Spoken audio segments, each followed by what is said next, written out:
नमस्कार दोस्तों, जान लेते हैं यूपी के सभी 75 जिलों की बड़ी खबरें। इससे पहले आप हमारे चैनल को सब्सक्राइब करके वीडियो को लाइक कर दें और हमें ये बताएं कि आप ये वीडियो किस जिले से देख रहे हैं। यूपी के विद्यार्थियों को फ्री में ऑनलाइन मिलेगी ये सुविधा, भाषा की टेंशन खत्म। लखनऊ के माध्यमिक विद्यालयों के विद्यार्थियों को अब ऑनलाइन किताबें मुफ्त में पढ़ने का अवसर मिलेगा।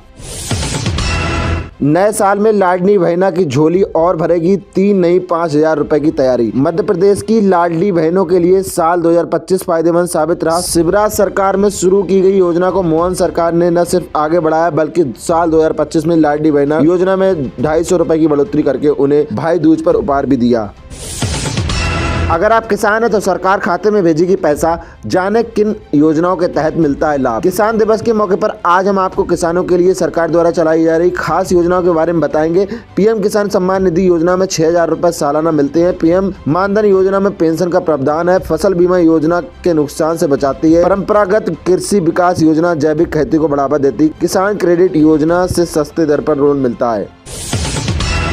यूपी में घरौनी कानून को मिली मंजूरी। अब गांव में घर बनाने के लिए मिल सकेगा बैंक लोन, नामांतरण भी होगा आसान। उत्तर प्रदेश में ग्रामीण संपत्ति से जुड़े विवादों को खत्म करने और गांव को आर्थिक रूप से सशक्त बनाने की दिशा में योगी सरकार ने बड़ा कदम उठाया है। यूपी विधानसभा में घरौनी कानून यानी उत्तर प्रदेश ग्रामीण आबादी अभिलेख विधेयक 2025 पेश किया गया है। ये बिल पास होने के बाद अब बैंक आसानी से गाँव की जमीन पर घर बनाने के लिए लोन दे सकेगी। सरकार जारी करेगी 22वीं किस्त। किसान जाने आपके बैंक खाते में आएंगे 2,000 रुपए या नहीं। जो भी किसान पीएम किसान योजना से जुड़े हैं उन्हें साल में 3 बार 2,000 रुपए दिए जाते हैं और इस बार बताया जा रहा है कि 31 दिसंबर को 22वीं किस्त खाते में आएगी। आधार कार्ड में इस साल के ये 2 बड़े चेंज। अपडेट प्रोसेस से लेकर फीस तक में हुए बदलाव। इस साल जहां एक तरफ आधार अपडेट कराने में फीस बदलाव किया गया है, वहीं दूसरी तरफ एक नया और सुपर सिक्योर आधार ऐप भी लॉन्च किया गया है। इसके जरिए अब कई काम घर बैठे ही किए जा सकते हैं।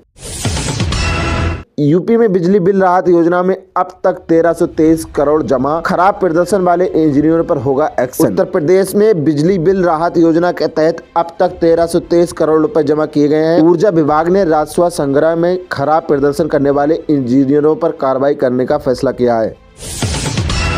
नए सरकार पर मोदी सरकार का तोहफा। उत्तराखंड के 10 लाख परिवारों को मिलेगा सस्ता गेहूं। नए साल पर उत्तराखंड वासियों को मोदी सरकार का तोहफा। 10 लाख परिवारों को दोबारा 5 किलो सस्ता गेहूं मिलेगा। केंद्र ने उत्तराखंड में 2 साल पुरानी व्यवस्था को फिर से बहाल किया।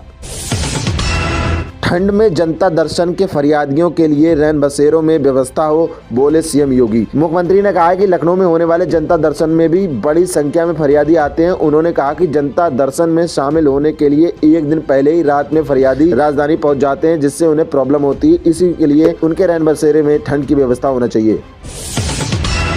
वोटर लिस्ट में घुसपैठ। संभल में सामने आया फर्जी आधार कार्ड। धोखाधड़ी से बनवा रहे थे वोट। दर्जनों ग्रामीणों पर एक्शन। यूपी के संभल में फर्जी आधार कार्ड के जरिए वोट बनाने का मामला सामने आया है। यहाँ ग्रामीणों ने वोट बनाने के लिए बीएलओ को फर्जी दस्तावेज सौंप दिए। जांच की गई तो बड़ा फर्जीवाड़ा सामने आया। इसके बाद डीएम राजेंद्र पेसिया ने फर्जी दस्तावेज देने वाले ग्रामीणों के खिलाफ कार्रवाई के सख्त निर्देश दिए।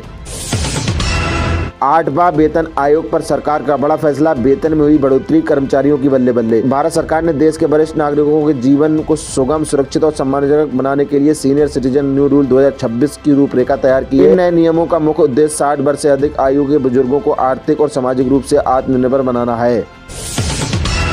पीएम नरेंद्र मोदी 25 को लखनऊ में करेंगे राष्ट्र प्रेरणा स्थल का लोकार्पण। आज से ट्रैफिक डायवर्जन देखें। पुलिस उपायुक्त डीसीपी यातायात कमलेश दीक्षित ने बताया कि बुधवार रात 11 बजे से व्यवस्था लागू होगी और गुरुवार को कार्यक्रम समाप्ति पर लागू रहेगी।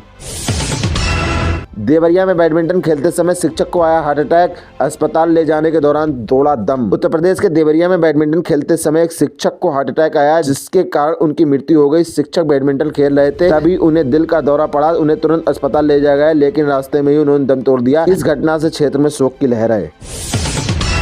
कौशाम्बी में 5,000 परिवारों को 17,000 यूनिट राशन कटा। खाद्य एवं रसद विभाग ने 18 बिंदुओं पर की पात्रता की जांच। कौशाम्बी में खाद्य एवं रसद विभाग ने 18 बिंदुओं पर पात्रता जांच की है, जिसमें 5,000 परिवारों को 17,000 यूनिट राशन काटे गए हैं। ये कार्रवाई आपात पाए जाने पर की गई है।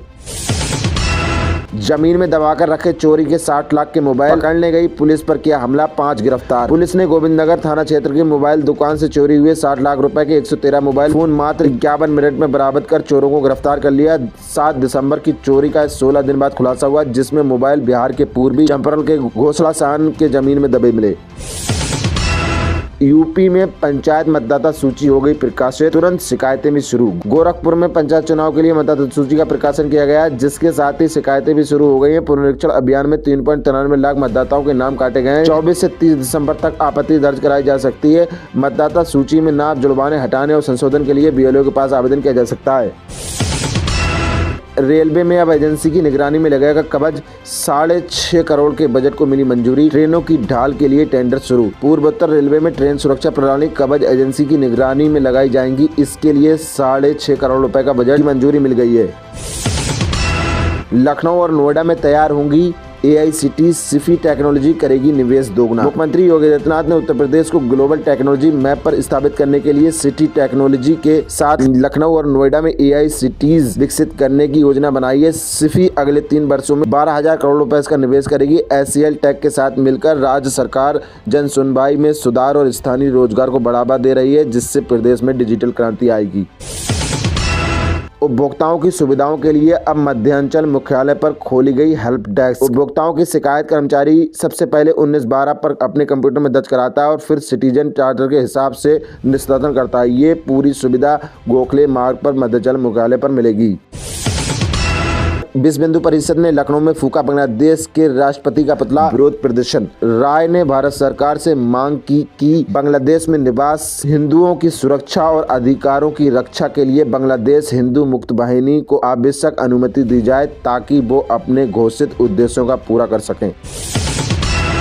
दिल्ली में आपातकालीन स्थिति, एयर प्यूरीफायर पर जीएसटी कम करें, वायु प्रदूषण पर बोला हाईकोर्ट। दिल्ली हाईकोर्ट ने एयर प्यूरीफायर पर 18% के बजाय 5% जीएसटी लगाने पर विचार करने को कहा है, क्योंकि दिल्ली में वायु प्रदूषण एक आपातकालीन स्थिति है। कोर्ट ने वायु प्रदूषण के मुद्दे पर कुछ भी न करने पर चिंता व्यक्त करते हुए कहा कि प्रत्येक नागरिक को शुद्ध हवा की जरूरत है, लेकिन अधिकारी ऐसा नहीं कर पा रहे हैं। अधिवक्ता कपिल मदान ने याचिका में जीएसटी कम करने की मांग की है। H-1B वीजा पर ट्रंप के नए नियमों से भारतीयों पर क्या असर होगा, यहाँ मिलेगा सभी सवालों का जवाब। H-1 visa new rules explanation. Trump की नई H-1B वीजा नीति 27 फरवरी 2026 से लागू होगी, जो पुराने लॉटरी सिस्टम की जगह लेगी। ये नीति उच्च कौशल और अधिक वेतन वाले पेशेवरों को प्राथमिकता देती है। बिहार टीचर सैलरी, पहली से 12वीं तक के 12,000 शिक्षकों को बढ़ेगा वेतन, 50% से बढ़कर 58 हुआ डीए। बांका के जिले में 22,000 शिक्षकों के लिए खुशखबरी है, जिन्हें महंगाई भत्ते की बड़ी दर और वार्षिक वेतन वृद्धि का लाभ मिलेगा। विभाग ने महंगाई भत्ता 50 से बढ़ाकर 58% कर दिया है और एरियर का भुगतान भी कर दिया है। गोल्ड ने रचा इतिहास, अंतर्राष्ट्रीय बाजार में पहली बार 1,42,000 रुपए के पार। क्यों चढ़ी कीमतें, अभी कितने और बढ़ेंगे दाम। सोने ने अंतर्राष्ट्रीय बाजार में 1,42,000 रुपए प्रति 10 ग्राम का नया रिकॉर्ड बना दिया। ठंड का प्रकोप बढ़ते ही कौशाम्बी में अंडे के दाम में आया उछाल, प्रति सैकड़ा 90 रुपए बढ़ोतरी। ठंड का प्रकोप बढ़ते ही जिले में अंडे के दाम में उछाल आ गया। कड़ाके की ठंड में अंडे की मांग बढ़ने के कारण महज 3 दिनों में ही भाव 90 रुपए प्रति सैकड़ा तक उछाल मार दिया। फुटकर में प्रति अंडा 2 रुपए महंगा हुआ है। रेलवे ग्रुप डी लेवल 1 परीक्षा के लिए रिवाइज्ड शेड्यूल जारी, अब इन डेट्स में आयोजित होगा एग्जाम। रेलवे की ओर से ग्रुप डी भर्ती के लिए संशोधित एग्जाम शेड्यूल जारी कर दिया गया है। पहले परीक्षा का आयोजन 1 से 16 जनवरी के बीच होने वाला था, जिसे अब 8 जनवरी से 10 फरवरी 2026 तक संपन्न कराया जाएगा।